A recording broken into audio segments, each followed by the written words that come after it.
So this recording is to kind of help a couple of my students as they're doing their multi-genre. Um, I suggested that you could put all of your assignments on one Google Doc and then link that to your portfolio. You could do the same thing with a Google Slide. So if you are putting your essay, maybe you have your essay on 2 or 3 of the Google Slides, and then you have a title slide for the next one. I was talking with one of my students, and I suggested to him, because he's having a difficult time on a computer, that he could put all of them on a Instagram message. And so this is all about creativity. You just have to hit the minimum requirements. And so this is just kind of an example of how you can set it up a different way. And then you're just linking things. So if, say, my essential question is, I don't know, what is family? And so if my essential question is what is family, and my thesis statement, I am saying that family is not the bloodline that you're born into, but it can be the bloodline that you've been born into, but it also is, the people that surround you and the people that are there for you. So that's my thesis statement. And if I were going to do it all on an Instagram theme, so say my theme is social media or Instagram, and so all I'm gonna do is put every single thing on an Instagram. So I know that I have to have 2 informational. So I just kind of look through the informational here.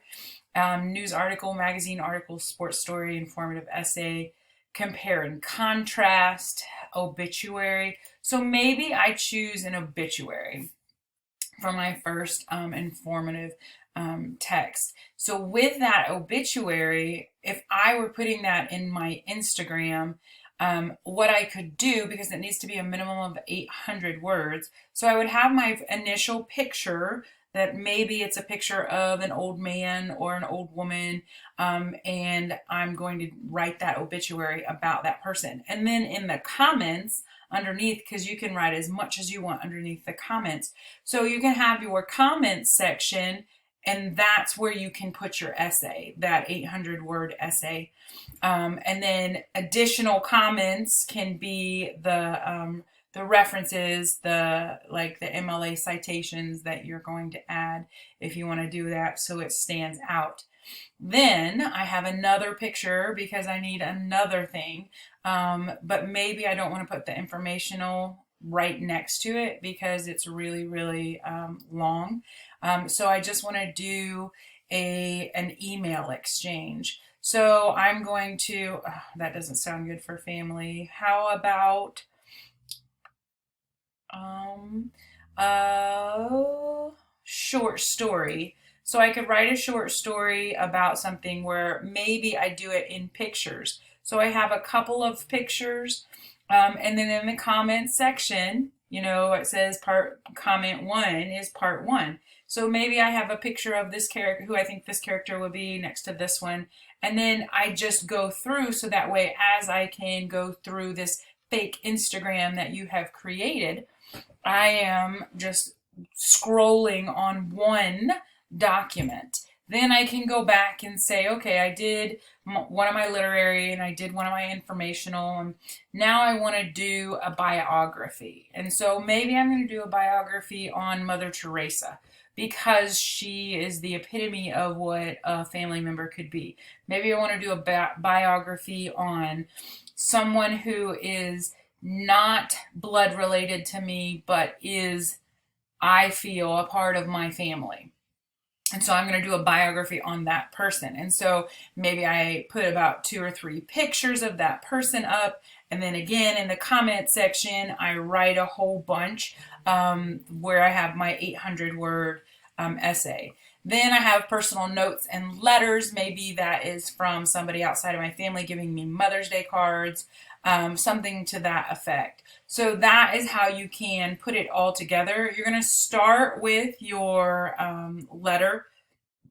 You have your table of contents, and then you'll start with your letter to the reader, and then you'll have your, your end. But basically, you're kind of using it as a Google slide, but your text would be more in the comment section underneath it.